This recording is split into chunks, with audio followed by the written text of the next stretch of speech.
अस्सलाम वालेकुम नाजरीन, आप देख रहे हैं पीटीएन न्यूज और मैं हूं आपकी होस्ट कुरातुलैन।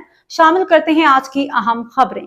ईरानी सदर मसूद पज़ेश्कियान इस्लामाबाद पहुंच गए। वज़ीर-ए-आज़म ने पुरतपाक इस्तकबाल किया। लाहौर ईरान के सदर मसूद पज़ेश्कियान 2 रोज़ा दौरा पे पाकिस्तान पहुंच गए। उनका तैयारा लाहौर एयरपोर्ट पे उतरा, जहां उनका पुरतपाक इस्तकबाल किया गया। मज़ार इकबाल पे हाज़िरी के बाद वो इस्लामाबाद पहुंच गए। ईरानी सदर मसूद पज़ेश्कियान आला सतह के वफ़द के हमरा 2 रोज़ा सरकारी दौरे पे लाहौर पहुंचे, जहां सदर मुस्लिम लीग नवाज और वज़ीर आला पंजाब मरियम नवाज ने उनका पुरतपाक इस्तकबाल किया, जिसके बाद तीनों शख्सियात एक ही गाड़ी में एयरपोर्ट से रवाना हुई। ईरान के सदर मसूद पज़ेश्कियान को लाहौर एयरपोर्ट पे बच्चों ने गुलदस्ते पेश किए, जिस पे ईरानी सदर ने बच्चों से इजहार शफ़क़त किया और पुरतपाक इस्तकबाल पे सदर मुस्लिम लीग नून मियां नवाज शरीफ और वज़ीर आला पंजाब मरियम नवाज का शुक्रिया अदा किया।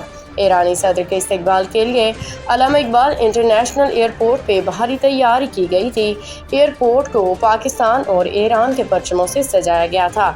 ईरानी सदर के इस्तकबाल के लिए रेड कारपेट भी बिछाया गया था। न्यूज स्टूडियो से फिलवक्त के लिए इतना ही। मज़ीद खबरों और अपडेट से बाखबर रहने के लिए देखते रहें पीटीएन न्यूज।